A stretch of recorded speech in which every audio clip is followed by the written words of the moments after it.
지난 시간 우리는 로마서 6장과 7장을 통해서 우리 스스로의 힘으로는 죄의 법을 벗어날 수 없다는 것을 나누었습니다. 그러나 이제 8장에서는 그렇게 우리의 힘으로는 해결할 수 없던 그 죄의 법이 우리 안에 계시는 성령으로 말미암아 가능하다는 것을 알게 됩니다. 그래서 8장은 6장과 7장에서 설명한 죄와 율법의 문제에 대한 완전한 해결책을 제시합니다. 8장 1절은 그리스도 예수 안에 있는 자에게는 결코 정죄함이 없다고 시작합니다. 그리고 마지막 39절은 우리를 그리스도 예수 안에 있는 하나님의 사랑에서 끊을 수 없다고 마치고 있습니다. 그리스도 예수 안에서 결코 그리스도 예수 안에 있는 자는 결코 정죄할 수가 없다. 그리고 하나님의 안에 있는, 그리스도 안에 있는 하나님의 사랑에서 끊을 수가 없다는 거예요.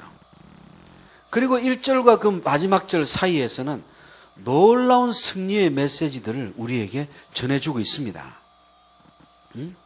그래서 이처럼 로마서 8장은 성도들의 삶 전체를 그리스도 안에서 누리는 하나님의 영원하신 사랑을 노래하는 승리의 창가요, 환희의 창가입니다. 성령 안에서 누리는 우리 성도들의 승리, 그 자유의 삶, 그 승리의 대헌장이 바로 이 로마서 8장입니다. 그래서 1절부터 17절까지 첫 단락에서는 성도들이 성령 안에서 누리는 삶을 교훈합니다. 그리고 8장에서는 이 성령을 강조하기 위해서 성령이라고 하는 단어를 19번이나 반복해서 기록합니다. 8장 전체를 성령이 지배하고 있는 것입니다. 자, 이제 로마서에서 가장 위대한 장이요, 그리고 일부 신학자들은 성경에서 가장 위대한 장이라고 불리는 그 8장으로 우리가 같이 들어가 보겠습니다. 8장 1절. 그러므로 이제 그리스도 예수 안에 있는 자에게는 결코 두 번 다시 정죄함이 없다. 바울은 지금 벅찬 감정을 안고 이 메시지를 선포하고 있습니다. 담대한 부르짖음입니다. 결단코 더 이상의 정죄가 없다는 거예요. 믿으십니까? 아멘. 이것은 가장 영광스러운 메시지입니다. 가장 축복된 메시지입니다. 이전에 우리는 수백 수천 번 죽어 마땅한 죄인들이었습니다. 아니, 지금도 죄인들입니다. 그런데 그리스도 안에 있는 자들, 지금 우리 성도들에게는 주님을 믿기 전에 지옥불로 임해졌던 그 지옥의 저주가, 그 정죄가 이제 깨끗이 지워졌다는 것입니다. 두 번 다시 우리에게 정죄는 없습니다. 죄를 묻는 일이 없습니다. 왜? 우리에게 보내주신 성령 안에서 죄를 회개할 수 있도록, 날마다 거듭남으로 또다시 하나님 앞에 새롭게 설 수 있도록 하나님께서 우리를 그렇게 인도해 주셨기 때문입니다. 이 8장 1절은요, 바울이 7장에서 율법으로 인해서, 육체로 인해서 오호라 나는 공고한 자로다, 이 사망의 몸에서 도대체 나를 누가 건져낼 것인가.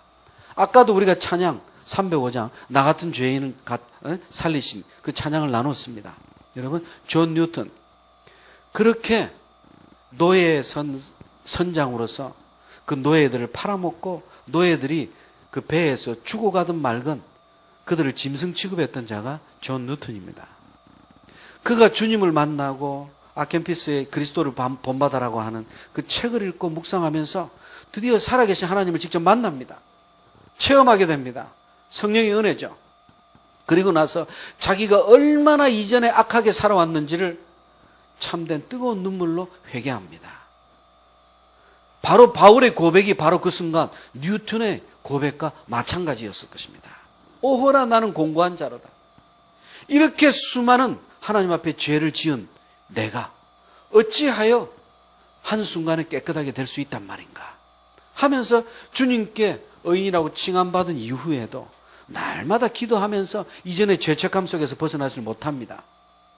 그러나 로마서 8장 1절, 이제 그리스도 예수 안에 있는 자에게는 결단코 정죄함이 없다는 것입니다. 이것이 바로 로마서 7장에 대한 결론이요. 아니, 로마서 전체의 결론입니다.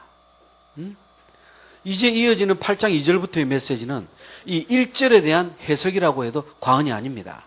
우리 8장 1절 다 같이 힘차게 읽어봅니다. 시작.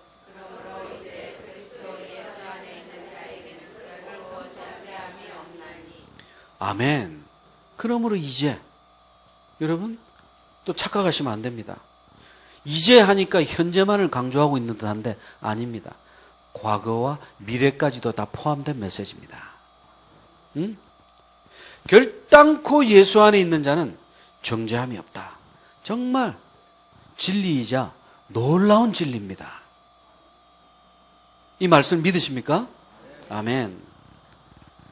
사랑하는 성도 여러분, 그럼에도 마음이 약해서, 심령이 약해서 내 마음이 믿음 안에 아직 견고하지 못해서 여리고 또 심란한 삶을 살아가는 성도분들이 많이 있을 수 있습니다.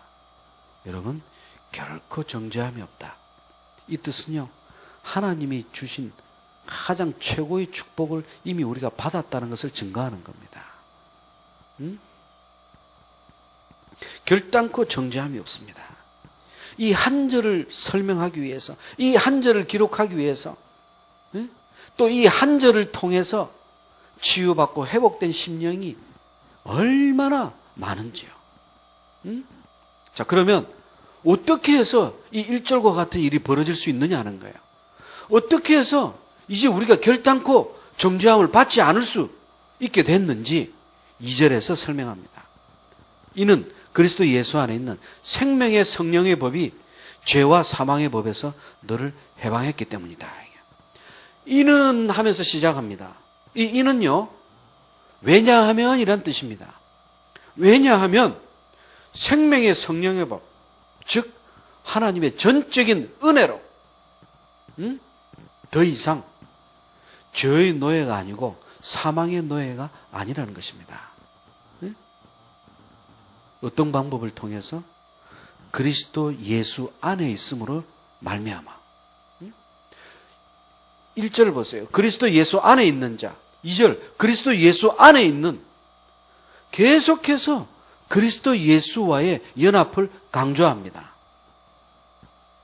우리는요, 그리스도 예수와 하나가 되었습니다. 믿으십니까?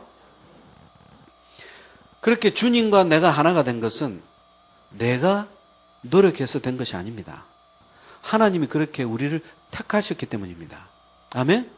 전적인 하나님의 은혜입니다. 이처럼 복음으로 말미암아 우리는 그리스도와 하나 된 자가 됩니다. 연합된 자가 됩니다. 이렇게 그리스도 예수 안에 있는 자는 하나님의 자녀가 되는 특권을 누립니다. 이렇게 그리스도 예수 안에 있는 자는 하나님의 용서와 하나님의 위로를 받게 됩니다. 하나님의 능력을 덧입게 되고, 이렇게 그리스도 안에 있는 자는 결단코 하나님으로부터 정죄받지 않습니다. 이렇게 그리스도 예수 안에 있는 자만이 하나님의 구원을 얻은 자이기 때문입니다. 이렇게 그리스도 예수 안에 있는 자는 영생을 얻게 됩니다. 영원히 천국에서 하나님과 함께 하는 삶을 살아가게 됩니다. 이것이 그리스도 안에 있는 자가 누릴 특권입니다. 예수 그리스도께서 우리를 위해서, 그리고 우리를 대신해서, 우리의 죄를 대신해서 그 죄값을 다 치르셨기 때문입니다. 그것이 바로 십자가입니다. 그 십자가가 지금 내 심령 속에 인으로 박혀져 있습니다. 오늘 우리가 찬양한 그 십자가, 주님의 보혈, 그 보혈로 점철된 그 십자가, 피 흘림이 없이는 죄사함이 없기 때문에 누군가는 우리의 죄값을 대신 치러야만 했습니다.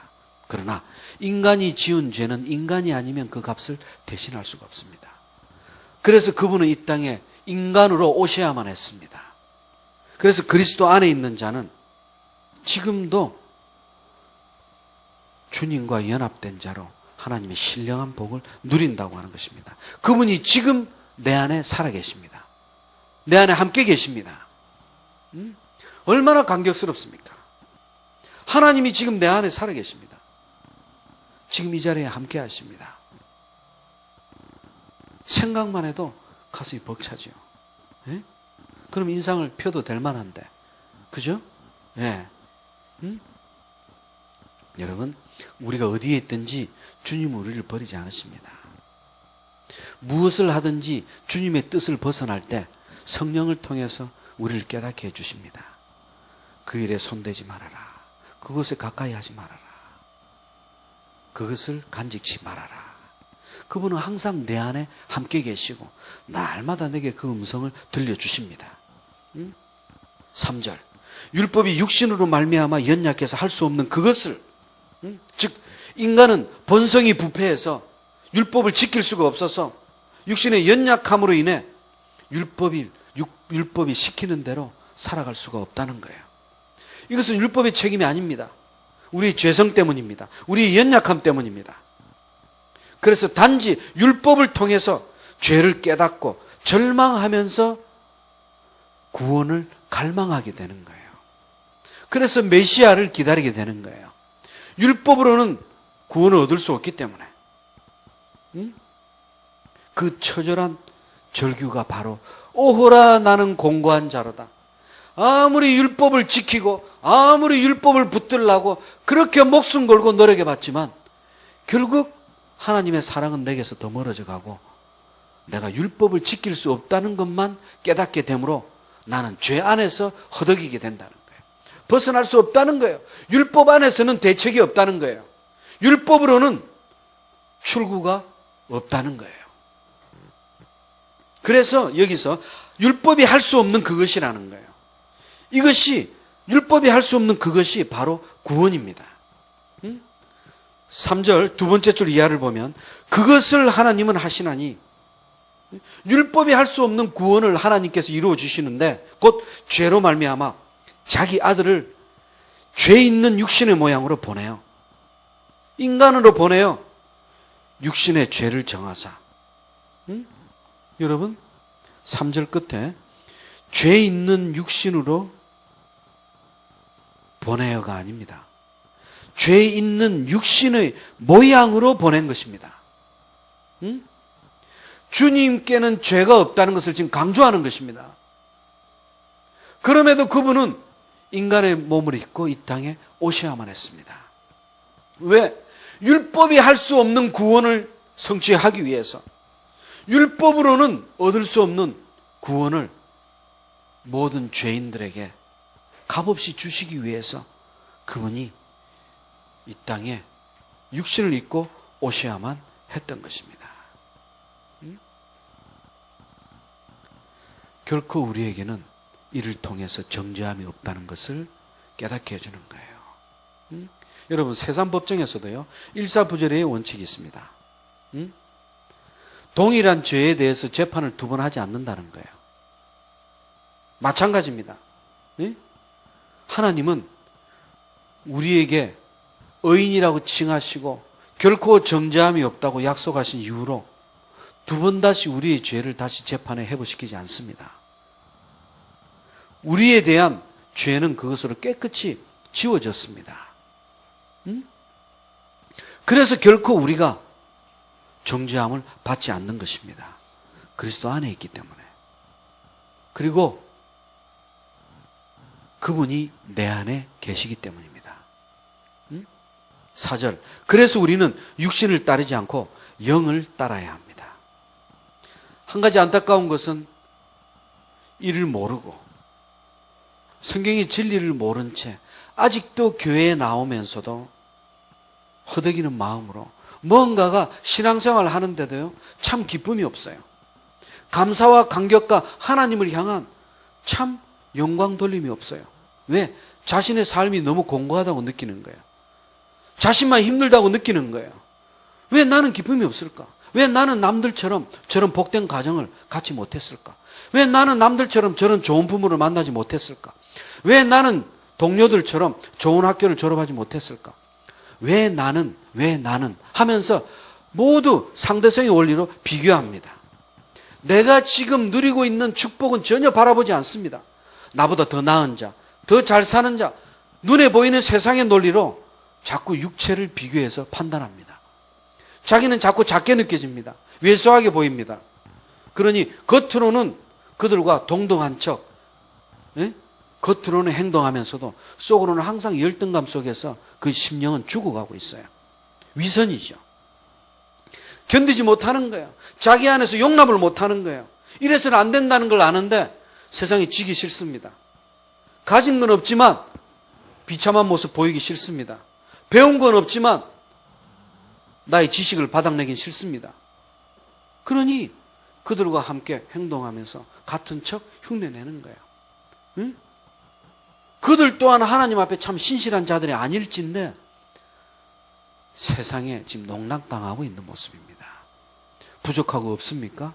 있는 그대로 드러내십시오. 그래, 나는 부족합니다. 그래, 나는 배운 게 없습니다. 이것밖에 배운 거 없습니다. 그러나 단 한 가지 내가 자신 있게 말할 수 있는 것은 내 안에 그분이 살아 계신다는 것입니다. 내가 한 가지 누구에게도 이 세상에서 담대하게 자랑할 수 있는 것은 그분이 나를 주관하시고 내가 그분 안에 있다는 것입니다. 이것 하나만으로도 기뻐해야 합니다. 이것 하나만으로도 나는 담대해야 합니다. 승리해야 합니다. 그래서 우리는 육신을 따르지 않고 영을 따르게 된다는 거예요. 이 말은 정말 참 성도들은 성화의 거룩한 삶을 추구해 나간다는 거예요. 삶이 점점 맑아지고 정직해지고 깨끗해진다는 거예요. 그런데 교회에 다니다 보면 정말 힘든 성도들이 있습니다. 부족하고 연약한 것이 아니라 강팍하고 교만한 자들이 있습니다. 정말 무섭습니다. 근데 그들의 입술은 항상 정의를 외칩니다. 진리가 아닙니다. 철학적인 옳고 그름을 판단하고자 합니다. 아주 판단과 비판력이 뛰어납니다. 그들의 말은 세상적으로 틀린 것이 없습니다. 아주 지적인 이야기입니다. 그러나 그 말씀 안에는 용서와 사랑과 화해가 없습니다. 철학만이 있을 뿐입니다. 세상만이 있을 뿐이에요. 성화의 삶을 추구하는 자들, 율법을 통해서 이루지 못한 하나님의 성령의 능력을 통해서 나아가는 자들입니다. 4절 하반절 율법이 요구라고 하는 것은 성도들이 거룩하고 어려운 삶을 요구하게 만든다는 거예요. 왜? 율법은 붙들수록 내가 죄인이라는 것을 깨닫게 되니까. 죄인이라는 것을 깨달았다면 그 안에 성령의 음성에 따라서 더 거룩한 삶을 향해서 나아가기를 갈급해하는 거예요.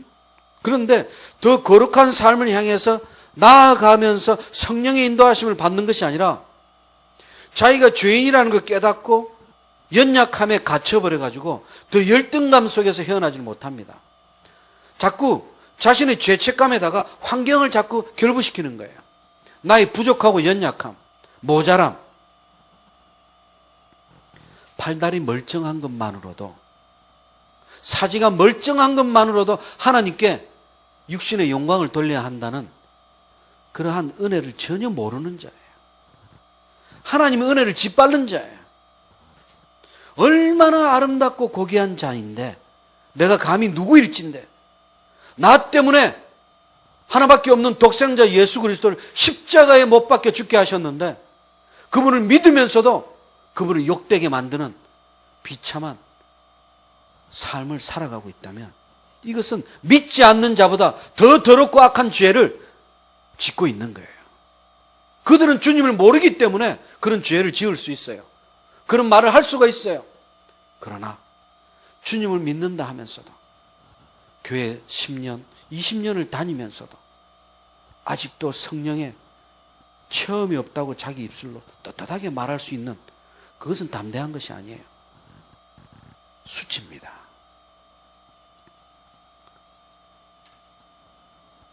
여러분, 정말 내가 성령의 체험이 없다면 없다고 고백해야죠. 그러나 3년, 5년, 10년, 20년 신앙생활을 하면서도 느끼지 못하고 살아왔다면 내가 그만큼 더럽고 음란한 삶을 살았다는 것을 증거하는 거예요. 왜?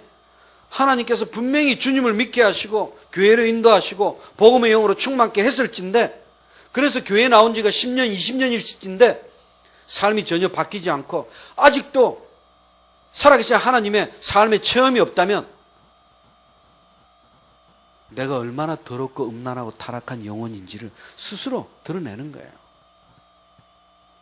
이제라도 늦지 않았습니다. 이제라도 성령의 인도하심으로 뜨거운 눈물을 통해서 주님 앞에 자복하는 회개가 일어나야 합니다. 그 일이 없이는 절대 천국을 인도함 받지 못합니다. 주님 다시 오실 때 결국 교회 안에 있는 거짓 성도들, 거짓 교회들, 거짓 목자들, 결국 주님께서 그 가라지들을 다 분류하실 것입니다. 참 성도만이 14만 4천 인친자의 들림을 받게 될 것입니다. 그래서 많은 성도들이 교회에 나오면서도 육체가 시키는 대로 본능적으로 살아갑니다. 성령의 인도하심으로 자기와의 싸움 속에서 영과 육체는요 반대입니다. 성령과 육체는 날마다 싸우는 거예요. 그런데 내가 성령의 삶을 살지 못하고 있다는 것은 날마다 육체적인 삶을 따라가고 있다는 것을 증거하는 거예요. 사업을 하면서도, 직장을 해서 일을 하면서도, 교육을 받으면서도, 어디에서 무슨 일을 하든지 간에 정말 내가 이래서는 안 되지. 순간순간 영적인 분별력으로 성령의 인도하심을 따라서 가는 성도들은 그렇게 많지가 않다. 예상외로 부족하고 힘든 자, 가난하고 지친 자, 그들이 하나님께 지금 많은 축복을 누리고 있습니다. 실제 없는 자들이 드려진 헌금이 과부의 2렙돈처럼 더 큰 열매를 맺고 있어요. 여러분, 그래서 지금 5절부터 11절까지는 육신을 따르는 자와 영을 따르는 자를 바로 직접적으로 대비를 하고 있습니다. 5절, 육신을 따르는 자는 육신의 일을 합니다. 육신이 시키는 대로 본능적으로 살아가는 거예요. 욕망을 위해서 자기중심적으로 살아갑니다. 이런 분들의 공통점은 회개가 없습니다. 반성은 합니다. 뉘우치기도 합니다. 수시로. 왜? 양심이 있으니까. 하나님께서 신앙의 씨를 그에게 뿌려주셨으니까. 하나님의 백성으로 택했다는 또 믿음은 있어요. 그런데도 참된 회개가 없기 때문에 자기중심적인 삶. 이들은 결국 구원받지 못한 영혼들입니다. 그냥 자기가 하나님께서 자기를 택했다는 믿음으로 환상 속에서, 착각 속에서 신앙생활을 하는 사람들이에요. 왜? 자신의 삶을 보면 그것이 드러납니다. 전혀 변화되지 못하고 있기 때문에. 그 정도 양심의 가책은 세상 사람들도 다 지니고 있습니다. 그 정도 반성은 누구든지 합니다. 악당이 아니라면, 자녀를 사랑하고 악당이 아니라면 그 정도는 다 살아갑니다. 6절, 그래서 육신의 생각은 사망입니다. 그들에겐 하나님의 영이 없기 때문입니다. 내가 육체를 따라 아직도 살아가고 있다는 것은 내가 거짓 믿음을 지니고 있다는 것을 증거하는 겁니다. 근데 또 어떤 분들은요, 또 이런 메시지를 전하면 참 믿음인데도 불구하고 너무 또 겸손해서 이거 저건 내 이야기야. 참 믿음인데도 불구하고 또 자기 스스로를 거짓 믿음으로 나락으로 떨어뜨리는 안타까운 영이 있고, 또 반대로 이런 말 할 때 극구 이런 메시지들을 메아리로 대받아치면서 나는 그런 영이 아니야. 정작 회개의 영은 없으면서도, 회개는 하지 않으면서도 자기는 아니라고 자꾸 자부하는 아주 무서운 영혼들이 있습니다. 아주 강팍한 심령들이죠. 거듭남이 없이도 이미 거듭남이 일어났다고 스스로 착각하는 거예요. 결과는 심판밖에 없습니다. 사망밖에 없습니다. 날마다 스스로 지금 영적 자살을 저지르고 있는 거예요. 자기의 심령이 죽어 있음에도 불구하고 살았다고 자꾸 착각하는 거예요. 죽었다는 거 어디서 증거가 됩니까? 첫째, 말씀을 사모함이 없습니다. 둘째, 기도가 없습니다. 입술에서 찬양이 울려 퍼지지 않습니다. 말씀과 기도와 찬양이 정말 내 안에 뜨거움으로 사무침으로 전심으로 하나님께 드려본 적이 별로 없습니다. 진리를 사모하는 것은 모든 인간의 갈망입니다. 그러니까 그 수많은 종교들이 생겨나는 거예요. 거짓 종교들이. 그들은 그것이 진리인 줄 알고 쫓아갑니다. 인간은 누구든지 진리를 소원합니다. 그래서 참되게 아직도 진리를 붙들고 있지 못하다면 이것은 교회 안에 있어도 거짓 영이라는 거예요. 왜? 그 속에 그리스도의 영이 없기 때문에. 그리스도의 영이 없는 증거가 거듭남이 없다는 증거요, 회개가 없다는 것이기 때문에. 그래서 하나님의 영이 그 안에 거하지 않으면 하나님의 사람이 아닙니다. 그 증거는 그 사람의 삶을 보고 알 수가 있습니다. 그래서 교회에 와서 성도를 속일 수는 있습니다. 그러나 가정에서 가족을 속일 수는 없습니다. 가정에서는 다 드러납니다. 밖에서는 겸손하고 온유한 척하면서 안에서는 사랑하는 아내나 가족들에게 손찌검을 밥 먹듯이 합니다. 평소에는 그렇게 사람이 순전하게 보이다가 술 한잔 먹거나 흥분하면 밥상을 뒤집어 엎고 그저 난리치기가 일쑤입니다. 그 속에 악함이 드러납니다. 여러분, 이 세상에 분노하지 않고 싸우지 않는 사람은 아무도 없습니다. 이 세상에 부부싸움 한번 하지 않고 지내는 가정 없습니다. 부부싸움은요, 한 달에 한 번 할 수도 있고 일주일에 한 번 할 수도 있고 언제 일어날지 모릅니다. 그게 다 어둠의 영들이 그 사랑하는 가정을 쪼개는 그 다 과정들이에요. 왜? 부부싸움은 천사가 시키는 것이 아닙니다. 하나님이 원하시는 것이 아닙니다. 하나님이 기뻐하시는 일이 아니라면 그것은 어둠의 영이 우리를 지금 인도한다는 증거입니다. 자, 그러나 이를 두려워하지 마세요. 주님과 대화를 나누고 있던 베드로, 주는 그리스도시요 살아계신 하나님의 아들이라고 신앙을 고백했던 그 베드로에게도 바로 불과 얼마 뒤에 사탄이 임합니다. 사탄아, 물러가라. 주님이 말씀하시죠. 우리에게도 날마다 사탄과 그 하수인 귀신들이 들락날락거리면서 우리 심령 앞에 잠시라도 또아리를 틀고 틈만 있으면 쳐들어오기 위해서 호시탐탐 노리고 있어요.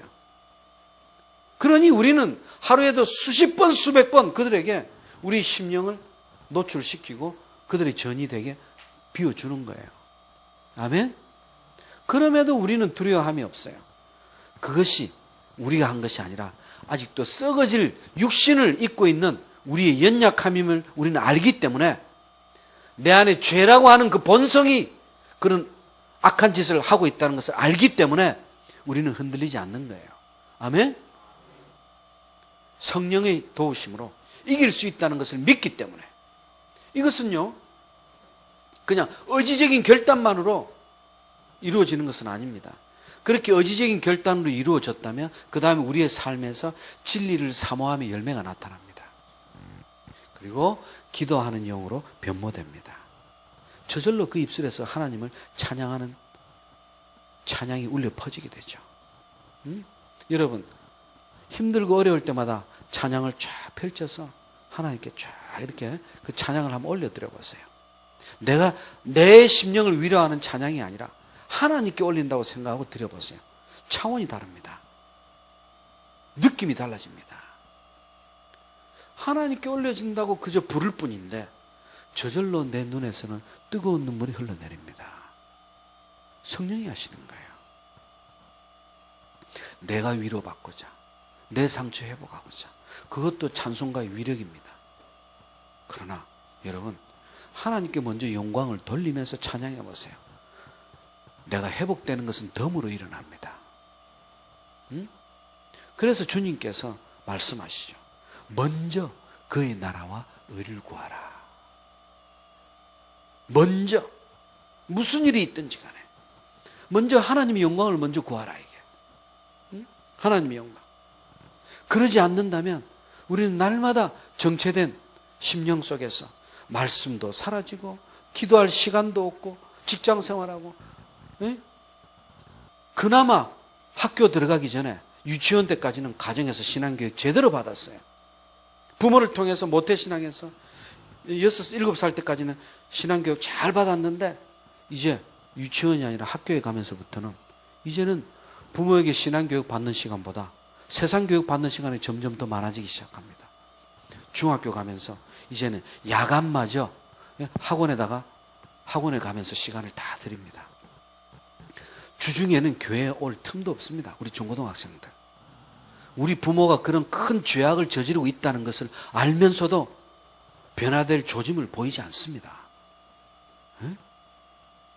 우리 교회도 자녀들 수요 예배 손에 손잡고 말씀 강해 들으러 오라고 계속 이야기합니다.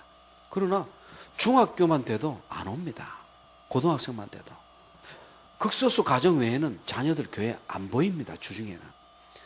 교회가 커질수록 그것은 더 힘들어집니다. 무엇을 의미합니까? 주님의 재림이 가까워지고 있다는 것을 증거합니다. 우리 심령들이 점점 주님으로부터 하나님으로부터 떠나고 있다는 것을 증거하는 거예요. 여러분, 앞으로 쓰러져가는 교회를 살리기 위해서는 우리보다는 후손들을 교회 자리에 앉혀야 합니다. 우리가 해야 될 역할은요, 우리가 더 이상 은혜 받고 우리가 더 치유받는 게 아니에요. 이제 우리의 남겨진 삶은 하나님의 영광을 위해서 우리에게 맡겨주신 자녀들에게 믿음의 유산을 물려주기 위한 삶으로 살아가야 돼요. 그것이 하나님께 영광이 돼야 돼요. 단 한 명의 성도도 신앙생활 하면서 3년 5년 신앙생활 하면서 단 한 명의 영혼도 교회로 인도해 본 적이 없어요. 복음 전해 본 적이 없어요. 그러면서 자기 자녀마저도 그렇게 망쳐놨어요. 그리고는 교회에 나와서 회개 기도하고 예배 드리고 하나님께 신령한 것을 요구합니다. 있을 수가 없죠. 누림이 없습니다. 삶이 피폐해지죠. 내 심령이 피폐한지 참인지 거짓인지는 하나님과 자신을 알고 있어요. 속일 수가 없어요. 두 눈으로 하늘을 가릴 수 없어요.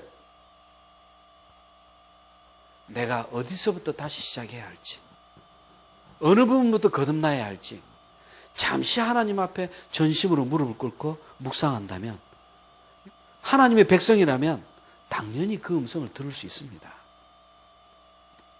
그 짧은 시간마저도 하나님 앞에 참으로 묵상함이 아니라 세상적인 것들이 계속 또 침투하게 만드는 거예요.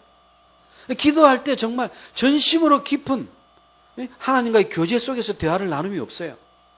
계속 10분을 하든 30분을 기도하든 세상의 일들이 계속 지나가면서 입술로는 계속 거룩한 말만 뱉어내고 있는데 생각은 딴 데 가 있어요. 세상에 가 있어요. 그런 성도들이 오늘날 절반이 넘습니다. 이 중에도 아마 지금 깜짝 놀랄 거예요. 어떻게 내 기도를 저렇게 잘 알고 있지? 응? 여러분, 죽음을 향해서 가고 있는 겁니다. 살아도 산 것이 아닙니다. 응? 물속에서 고기를 잡아서 낚시를 해서 탁 건집니다. 이 물고기는요, 지금까지 살아 생전에 있던 온 전심 전력을 다해서 활개를 치고 발버둥을 칩니다. 응? 왜? 물에 있어야 될 물고기가 육지로 나온 거예요. 살기 위해서 자신이 가진 온 힘을 다 쏟습니다.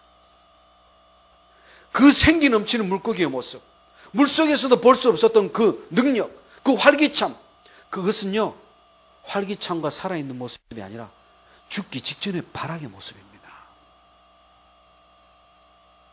그건 살아도 산 것이 아니에요. 죽음을 대비하는 모습이에요.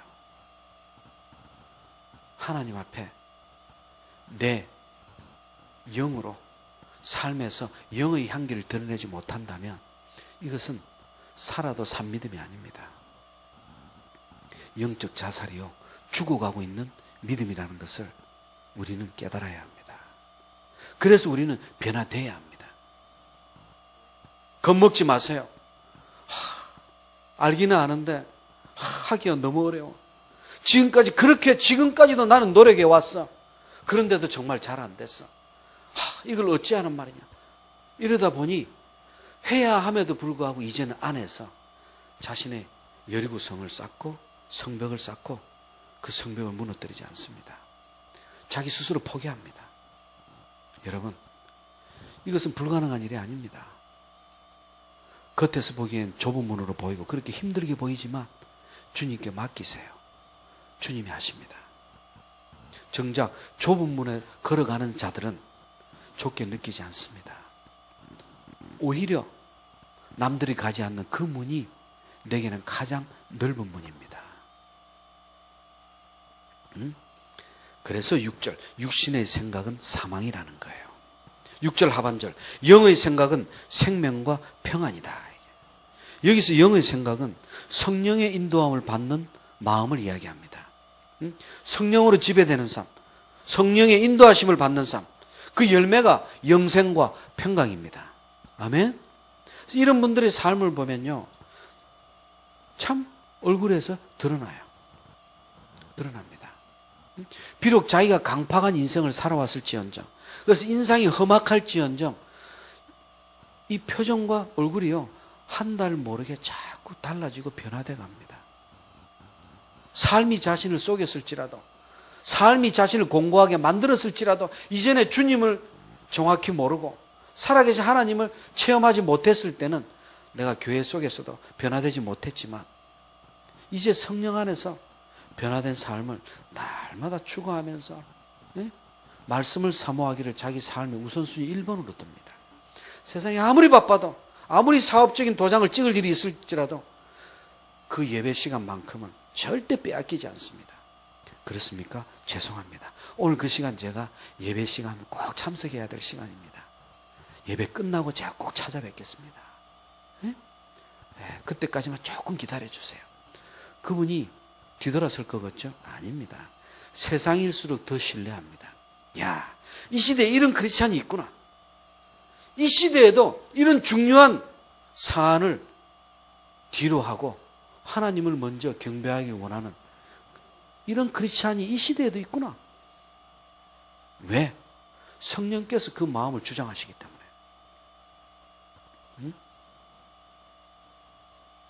여러분, 우리 인생은요, 제한되어 있습니다. 시간적으로, 공간적으로 모든 것이 제약되어 있습니다. 그러나 우리의 믿음은 제한이 없습니다. 왜? 우리의 믿음은 눈에 보이는 것이 아니기 때문입니다. 믿음은 보이지 않는 영의 삶입니다. 아멘? 우리가 눈으로 보는 것은 전부 육체적인 부분들입니다. 그것을 보고, 육체를 보고 육체로 판단하라는 것이 아니라, 하나님께서 우리에게 눈으로 볼 수 있는 은혜를 주신 것은 그렇게 눈으로 세상을 보고 영으로 판단하라고 우리에게 눈을 허락하신 거예요. 육체의 눈으로 판단했기 때문에 갈렙과 여호수아를 제외한 나머지가 결국 광야에서 죽을 수밖에 없었던 것입니다. 그들도 똑같이 헤브론의 장사들을 봤어요. 여호수아와 갈렙도 그들이 강하다는 것을 압니다. 그들이 성이 견고하다는 것을 다 똑같이 봤어요. 그러나 믿음의 눈으로 바라봤기에 그들이 우리의 밥이라는 것을 알았던 것입니다. 왜? 하나님께서 대신 싸울 것이기 때문에. 육체로 결단한 것이 아니에요. 그래서 사탄은 오늘날 우리 가정과 사회와 직장과 교회까지도 침투해서 우리를 시시각각 호시탐탐 넘어뜨리고자 하는 거예요. 날마다 깨어 있어야 돼요. 항상 깨어 있어야 돼요.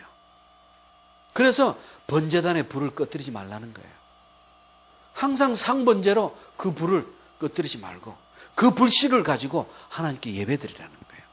제단의 불씨가 아닌 다른 불씨, 하나님이 허락하신 성령의 불씨가 아닌 거짓 성령, 거짓 믿음의 불씨로 예배를 드리기 때문에 삶의 변화가 없는 거예요. 성령의 열매가 나타나지 않는 거예요. 그리스도의 향기가 없는 거예요. 7절로 8절, 육신을 따르는 자의 영적 상태를 설명합니다. 이들은 하나님과 원수된 자들입니다. 그리스도 밖에 있는 자들입니다. 앞에 설명했던 그리스도 안에 있는 자들이 아니에요. 죄를 짓고도 하나님을 두려워하지 않는 자들, 죄 속에 있으면서도 하나님을 무서워하지 않습니다. 그들 속에는 하나님의 영이 없기 때문입니다. 성령이 없기 때문입니다. 거짓이 드러나는 거죠. 회개하지 않고도, 죄 짓고도 말씀 없이도 다리 쭉 뻗고 잘 수 있는 자신이 있다면 그 안엔 성령이 없다는 것입니다. 하늘 소망을 잃지 않는 자들은 하나님을 묵상하면서 하루가 지나갑니다. 물론 우리가 직장 생활하면서 계속 하나님을 의식할 수는 없습니다. 일하다 보면 하나님을 자꾸 잊어버립니다. 순간순간. 바쁘기 때문에 놓치기도 합니다. 때로는 시간에 쫓기고 업무에 쫓기고 사람들에 쫓기고 하다 보면 하나님 잊게 됩니다. 그러나 순간순간 그들과의 만남을 통해서 우리가 그릇된 길을 걸어갈 때 성령께서 우리에게 음성을 들려주십니다. 아멘? 이것이 하나님께서 우리와 항상 동행하고 계신 증거입니다. 이것이 임마누엘 하나님이십니다. 날마다 함께 하신 하나님. 그분이 내 안에 살아계시기에 임마누엘 하나님으로 함께 하시기에 우리는 어디에 있든지 무엇을 하든지 형통한 삶을 살아갈 수가 있는 거예요. 요셉처럼 감옥에 있을지라도 남의 집에 종살이를 할지라도 어디에 있든지 그는 형통한 삶을 살 수가 있는 거예요. 하나님이 내 안에 함께 하신다는 믿음의 확신이 있기 때문에. 이것이 참 신앙이에요. 환경에 매이면서도 환경에 굴복치 않는 자. 그래서 환경은 변화되지 않았음에도 고난은 계속 존재함에도 이를 극복하고 다시 앞으로 나가는 자. 성령의 역사입니다. 아멘? 이전의 삶에 매이지 않습니다. 슬프고 눈물, 걷잡을 수 없는 눈물이 있을지라도 이제 그 과거를 돌아보면서 내 믿음의 연단이 부족했기 때문에 그랬었다는 것을 이제 깨달았습니다. 비결을 알았습니다. 내가 싸웠기 때문에 진 것입니다. 이제 주님께 나의 싸움을 모두 맡기고자 합니다. 이것은 성전입니다. 여호와의 전쟁입니다. 홀리워, 거룩한 전쟁입니다. 내가 싸우는 것이 아니라 그분이 대신하시는 전쟁이기 때문입니다. 아멘? 그래서 내 믿음이 달라지는 거예요. 삶이 달라지는 거예요. 견디지 못할 감격 속에서 주님이 더 가까이 다가가고 싶고 하나님의 사랑이 무엇인지 드디어 그 실체를 느끼기 시작하는 거예요. 응? 눈에서 빛이 나기 시작하죠. 자꾸 자신감으로 그 얼굴에 순간순간 미소가 드러납니다. 비웃는 웃음이 아닙니다. 감사와 감격의 기쁨의 웃음. 응? 기쁨의 웃음. 주체할 수가 없죠. 반대로 사탄은 우리에게 평강이 아니라 형통이 아니라 불안, 근심, 초조, 걱정을 계속 심어줍니다. 왜? 그를 통해서 넘어뜨리게 하기 위해서. 응? 우리는 이미 하나님께 우리의 걱정, 근심, 불안, 초조 이런 불신앙을 하나님께 다 맡겼는데 마귀는 그 씨를 다시 심고자 하는 거예요. 그래서 자꾸 넘어뜨리게 하는 거예요. 하나님의 영이 없는 자를 자꾸 닮아가게 하는 거예요. 어둠 속에 머물러 있기를 원하는 거예요. 그래서요, 승리의 눈물이 아닙니다. 감격의 눈물이 아닙니다.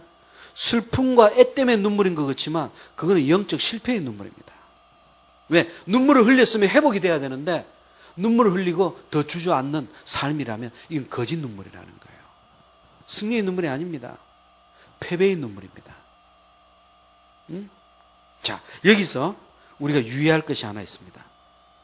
내 안에 또 다른 나가 있다는 것입니다.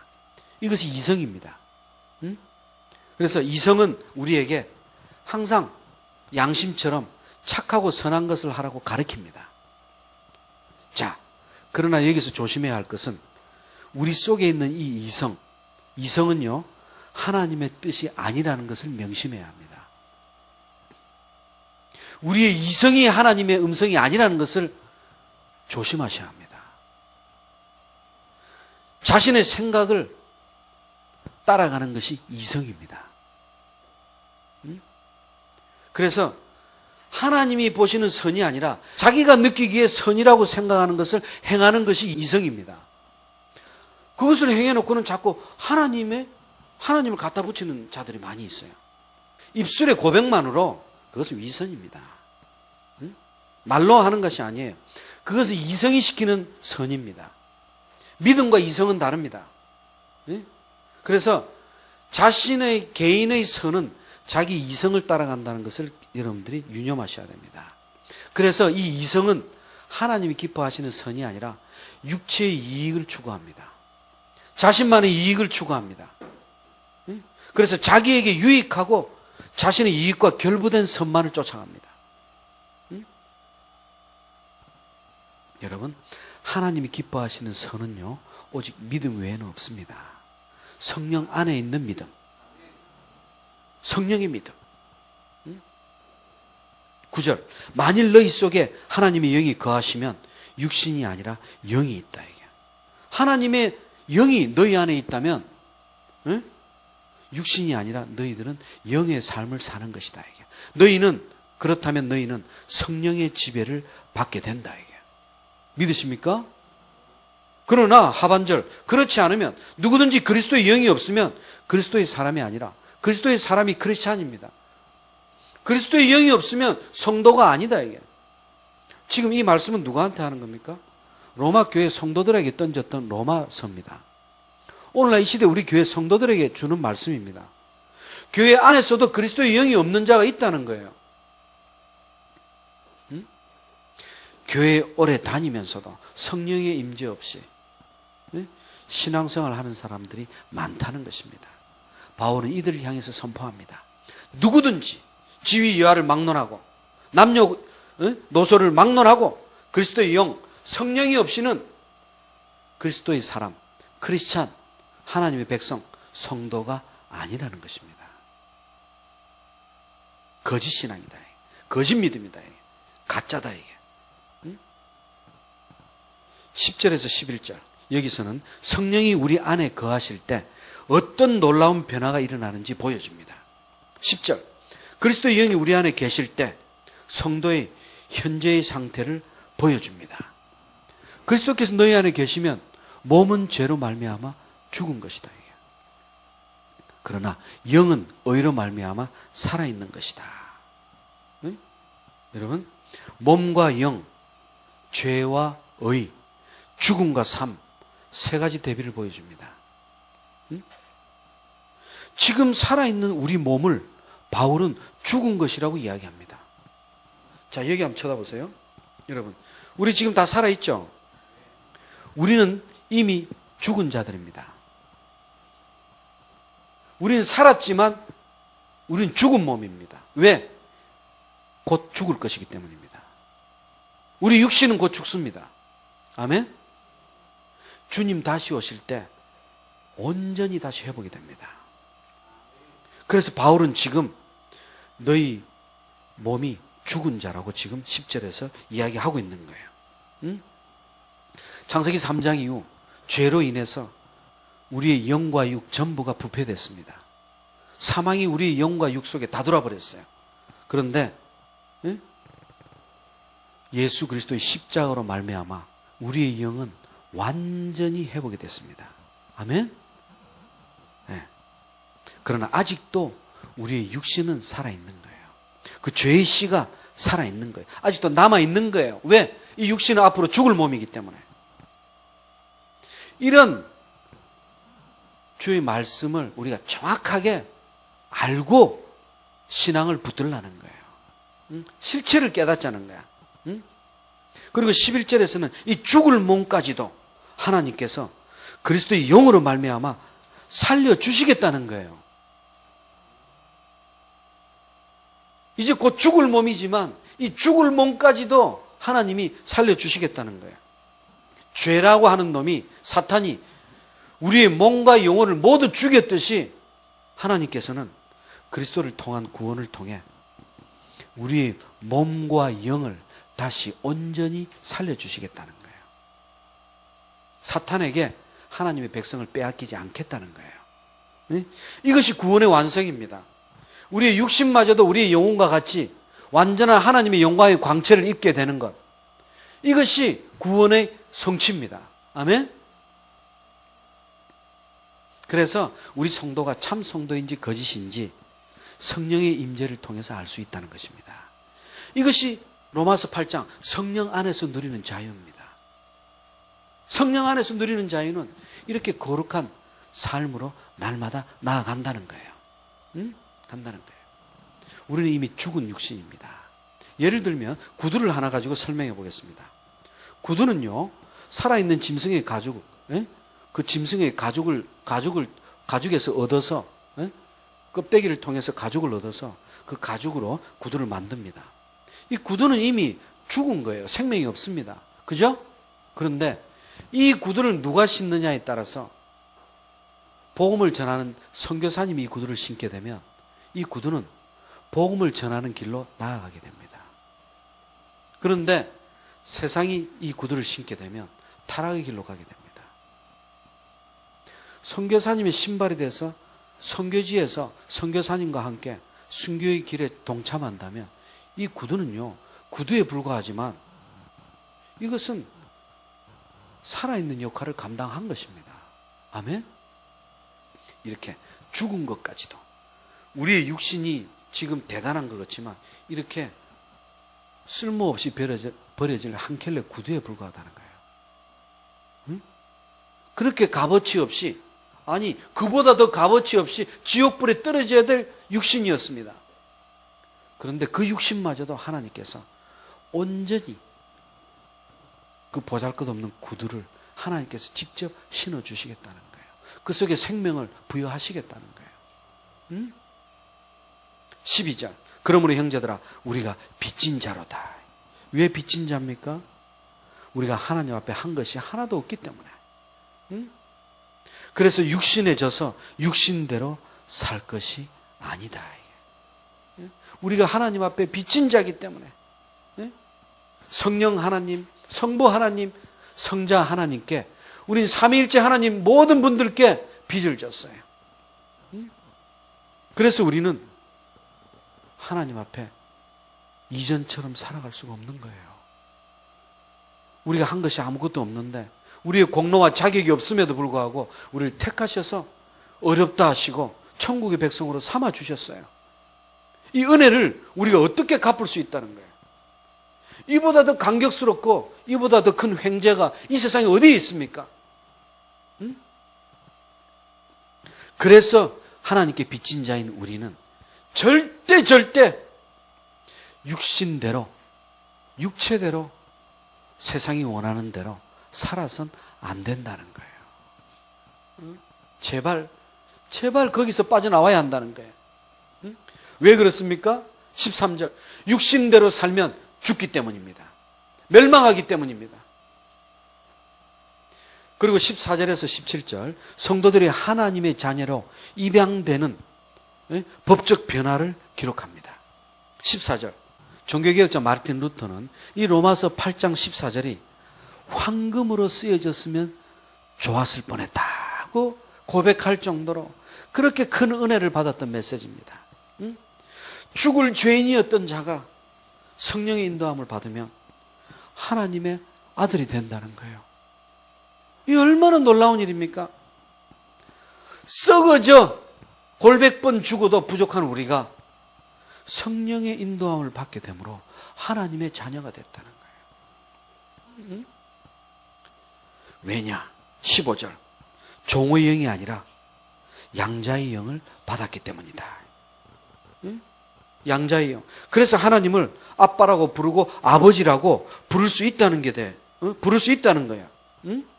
그냥 부르짖는 것이 아닙니다. 그냥 부르는 것이 아니라 부르짖습니다. 구원의 기쁨과 감격에 못 이겨서 절규하고 있어요. 왜? 이전에 죄의 노예였는데, 오호라, 나는 공고한 자였는데, 사망의 몸에서 벗어날 수 없는 자였는데, 이제는 그리스도 안에서 결코 정죄함이 없나니 하나님의 아들이 됐어요. 이제는 영생을 얻었어요. 천국의 백성이 됐어요. 지금 이 바울의 부르짖음은요, 폭발적으로 터져나오는 외침입니다. 다이너마이트가 지금 폭발하는 거예요. 하나님을 향한 감격에 못 이겨서 그 심령이 지금 터져나가고 있는 거예요. 이런 감격이 우리에게도 있기를 축원합니다. 성도 여러분, 여러분들은 예배 시에 이런 감격을 누리신 적이 있으십니까? 하나님께 기도할 때 바울과 같은 이런 외침이 단 한 번이라도 있었습니까? 하나님을 향해 찬양할 때 정말 이런 순전한 기쁨을 한 번이라도 누려보셨는지요? 그렇지 않다면 이제라도 늦지 않습니다. 누구든 누릴 수가 있습니다. 하나님께 자신을 맡기십시오. 그리고 찬양을 시작하십시오. 성령께서 그 찬양을 하나님께 상달되도록 인도해 주실 것입니다. 그리고 기도를 시작하십시오. 성령이 그 기도를 대신해서 탄식하면서 그 기도를 대신해 주실 것입니다. 여기서 양자의 영이라고 하는 것은 아버지의 강력한 2000년 전의 그 권세를 이야기합니다. 헬라어로 파트리아 포테스타스, 이 용어는요, 가족에 대한 아버지의 절대적인 권한을 이야기합니다. 당시의 자녀들은요, 아버지의 권한 속에 있었기 때문에 아버지가 살아있는 한 아버지의 권세를 이들이 가질 수가 없습니다. 자기가 친자녀라 할지라도 만약에 아버지가 다른 아이를 입양을 시켰어요. 입양 절차가 끝납니다. 그러면 2000년 전에는 입양한 아들도 친자식과 똑같은 법적인 권세를 누립니다. 상속권을 지닙니다.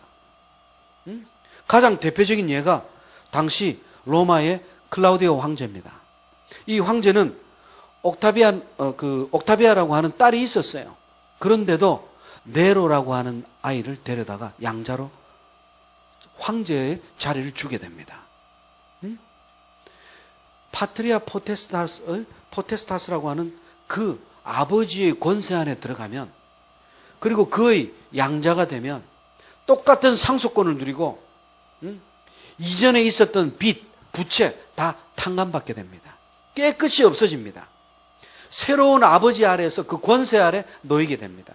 그리고 그 상속권을 물려받게 됩니다. 이것이 양자의 권세입니다. 똑같은 아들과 똑같은 대접을 받게 된다는 거예요. 그래서 17절, 자녀이면 또 상속자, 곧 하나님의 상속자요, 그리스도와 함께한 상속자다. 우리가 그와 함께 영광을 받기 위하여 고난도 함께 받아야 할 것이다. 여러분, 하나님의 상속자가 됐습니다. 아멘. 그래서 우리는 당연히 주님의 고난에 동참해야 합니다. 왜?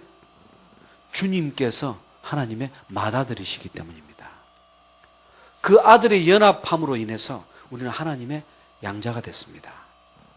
그래서 그분이 치르신 그 십자가 고난을 우리도 함께 동참해야 합니다. 이 뜻은 우리도 주님과 똑같이 십자가에 매달리라는 뜻이 아닙니다.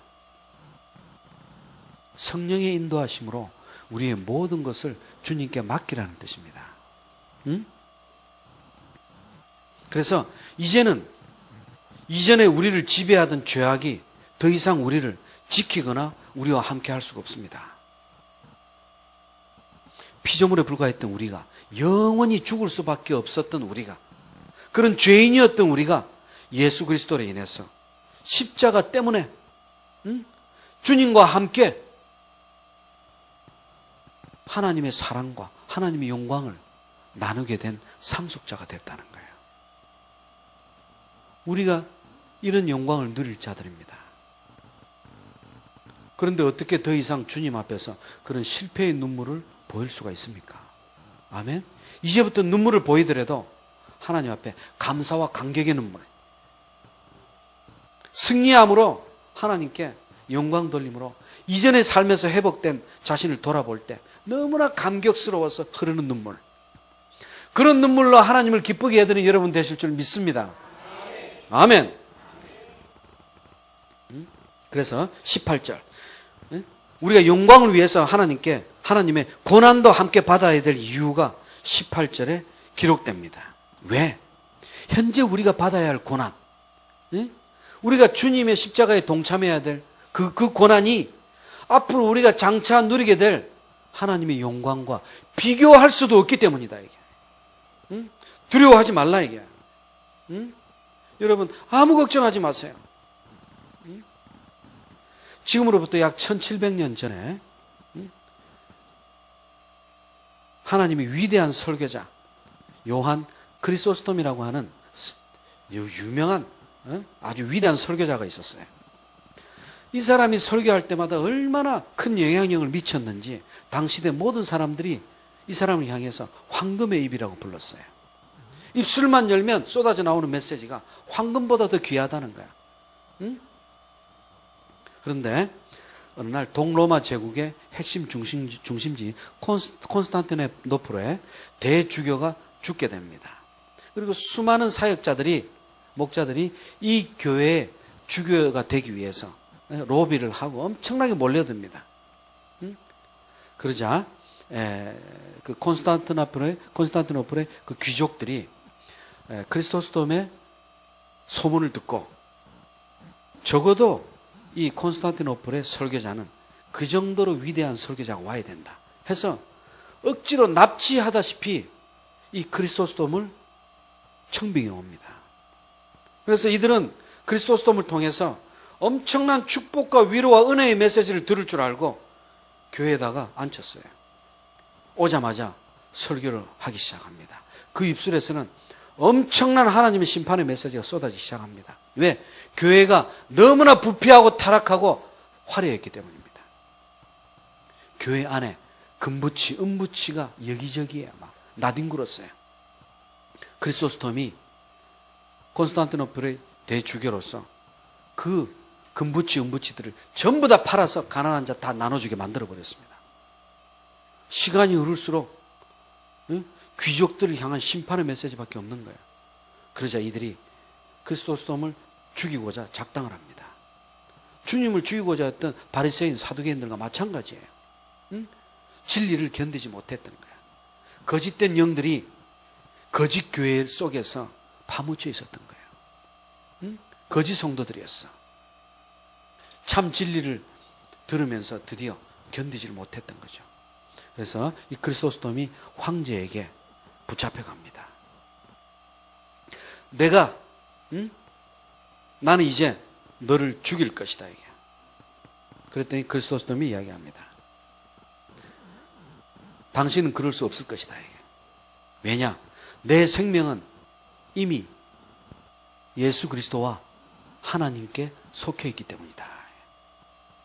그래서 황제가 다시 이야기합니다. 이 더러운 놈, 내가 너의 물질과 재산을 모두 몰수하게 될 것이다. 역시 이야기합니다. 당신은 그러지 못할 것이다. 나의 물질과 나의 재물은 이미 하늘에 드렸기 때문이다. 결국 본인은 그렇게 순교를 합니다. 여러분, 이것이 하나님의 상속자가 된 자의 삶입니다. 그의 믿음입니다. 하나님의 상속자이기에 하나님의 영광을 동시에 받기 위해서 십자가 고난에 동참한 모습이에요. 오늘날 이 신앙이 이 시대 이 교회에서 사라지고 있어요. 우리가 이 신앙을 다시 회복해야 합니다. 초대교회의 모습으로 다시 돌아가야 합니다. 그 말씀의 본질로 다시 돌아가야 합니다. 프로그램이 아니에요. 세상의 화려함이 아니에요. 교회 크고 작음이 아닙니다. 진리로 돌아가야 돼요. 하나님의 영광을 온전히 누리기 위해서 예수 그리스도의 십자가 고난에 동참하는 그 진리를 붙들어야 돼요. 세상 속에서 잘 먹고 잘 살기 위해서 교회 나오는 것이 아니에요. 그것은 사탄의 음성입니다. 하나님이 주시는 그 영광에 동참하기 위해서 우리는 반드시 그분의 고난에 역시 동참해야 합니다. 그래서 우리는 죽기까지 우리에게서 고난이 떠나지 않을 것입니다. 내게서 고난이 떠나가게 해달라고 기도하지 마세요. 고난을 이기게 해달라고 기도하시기 바랍니다. 고난이 내게서 떠나간 것이 아닙니다. 환경이 바뀐 것이 아닙니다. 나를 괴롭히는 그 사람들이 그대로 있습니다. 그럼에도 나는 이겨냅니다. 그럼에도 나는 승리합니다. 이것이 주님의 고난에 동참하는 모습이요, 성령의 사람이요, 하나님의 상속자로의 믿음의 모습이에요. 이 메시지를 지금 로마서 8장에서 바울은 우리에게 주는 거예요. 이것이 참 진리입니다. 사랑하는 성도 여러분, 십자가에 달려서 죽으신 주님의 그 십자가, 주님의 그 고통은 불과 6시간에 불과했습니다. 그러나 그분의 영광의 열매는 영원히 지금 끼치고 있습니다. 오늘날 우리 시대에도 마찬가지입니다. 성도들, 우리에게 고난이 닥칠 때, 그 고난이 아무리 우리의 생명을 갈기갈기 찢는 고난일지라도 주님의 영광에 비하면 아무것도 아니요, 일순간에 지나지 않는다는 것을 우리 명심해야 합니다. 아무 걱정하지 마세요. 우리가 싸우는 것이 아닙니다. 우리의 살이 찢겨지는 것이 아닙니다. 성령께서 대신 찢기시는 거예요. 고난은 죄의 결과입니다. 그러나 하나님의 영광은 은혜의 결과입니다. 아멘.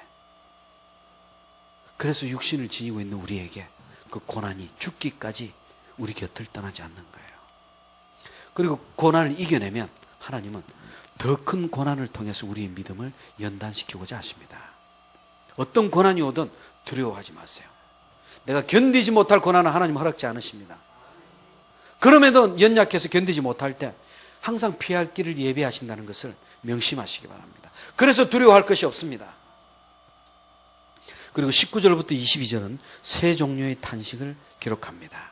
첫째가 19절, 피조물의 탄식입니다. 여기서 피조물은 인간을 제외한 모든 만물을 이야기합니다. 이 피조물들이 탄식합니다. 왜 탄식합니까? 20절. 20절. 피조물이 허무한데 굴복했습니다. 허무한 것이 무엇입니까? 21절에 나옵니다. 썩어짐의 종노릇 하는 것입니다. 인간의 죄악 때문에 이 세상의 모든 만물들이 인간 때문에 그렇게 피폐해지고 그렇게 같이 멸망하고 있는 거예요. 그들이 죄를 지은 것이 아닙니다. 한 송이 꽃이 날아가는 한 마리의 새가, 물속에 있는 물고기 한 마리가 죄를 지은 것이 아니에요. 우리 인간이 죄를 지음으로 그 피조물마저도 그들이 멸망을 함께 향해 가고 있는 거예요. 그래서 그들은 탄식하는 거예요. 무엇을 탄식합니까? 무엇을 고대하면서 탄식합니까? 19절 하반절, 하나님의 아들들이 나타나는 것을 탄식하십니다. 탄식하는 거예요. 하나님의 아들들이 누굽니까? 주님 다시 오실 때, 주님이 재림하실 때 완전한 하나님의 영광을 입고 들림을 받을 그들이 하나님의 아들들입니다. 주님이 다시 오시기를 피조물들도 탄식하고 기도한다는 거예요. 그렇게 사모한다는 거예요. 물론 미물들이나 꽃이나 이런 것들이 그들 속에는 영이 있는 것이 아닙니다. 그러나 그들마저도 탄식한다는 거예요. 그렇게 지금 바울은 피조물의 탄식을 이야기합니다.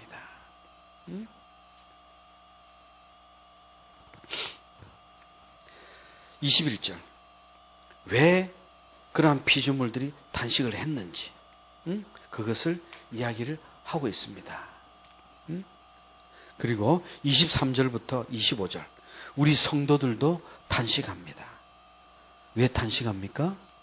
성령의 처음 익은 열매를 우리가 받았는데, 그 하나님의 첫 선물인 성령을 받았는데, 그렇게 하나님의 은혜로 이미 구원을 받고 하나님 백성으로 영광을 누리는데, 그렇게 주님이 다시 오실 그 영광을 알고 있는데, 그럼에도 우리는 연약한 육신 때문에 날마다 허덕이면서 죄와 싸우고 있다는 거예요. 자기 육신을 이기지 못해서 날마다 우리는 탄식하고 있다는 거예요. 자신이 천국 갈 것을 압니다. 하나님께서 자신을 택했다는 믿음의 확신이 있습니다. 그럼에도 날마다 하나님을 향해서 탄식합니다. 왜? 죄와 싸워서 이길 수 없는 자신의 육체에 갇혀 있는 거예요. 오호라, 나는 공고한 자로다. 여러분, 그럼에도 이 탄식은 절망과 패배의 탄식이 아닙니다. 날마다 영적으로 깨어서 작은 죄를 지을 때마다 작은 죄에도 민감해서 자기가 죄인이라는 것을 하나님 앞에 내려놓는 그 거룩한 탄식입니다. 성령의 충만함을 이미 맛봤기 때문에, 주님이 다시 오실 그 재림의 영광을 확신하고 있기 때문에 그 가운데서 하는 탄식, 장차 다시 오실 주님의 영광을 바라보는 승리의 탄식입니다. 이 탄식이 우리에게 날마다 있어야 합니다. 새 생명을 기다리는 산모의 고통과 같은 기쁨이요 영광의 탄식입니다. 그래서 22절에서는 피조물들이 다 함께 탄식하고 다 함께 고통을 나눕니다. 그런데 23절에서는 성령으로 거듭난 성도들만 탄식합니다. 피조물들은 모두가 다 함께 탄식하는데 인간들은 그게 아니에요. 성령으로 충만하게 거듭난 자들만 지금 탄식하고 있습니다. 왜? 거듭나지 못한 자들. 하나님의 영을 받지 못한 자들은 육체를 향한 싸움, 육체를 향한 탄식이 없기 때문입니다. 그들은 죄의 노예로 아직 살아갑니다. 교회 나오면서도 육체의 쾌락은 못 잊고, 아직도 술, 담배 못 끊고, 세상과 똑같이 나쁜 짓 하면서 그렇게 육체를 이기지 못해서 살아갑니다. 자기 안에 아직 성령이 없다는 것입니다. 그래서 죄를 깨닫지 못하니까. 회개가 아니라 뉘우침과 반성 정도는 있는데, 세상도 하는 그런 양심의 가책은 있는데 참된 회개가 없어요. 왜? 그 안에 성령의 인침이 없기 때문에. 그래서 탄식이 없는 거예요. 그리고 이어서 이제 성령의 탄식이 나옵니다. 여기서부터는 우리가 다음 주에 같이 나누도록 하겠습니다.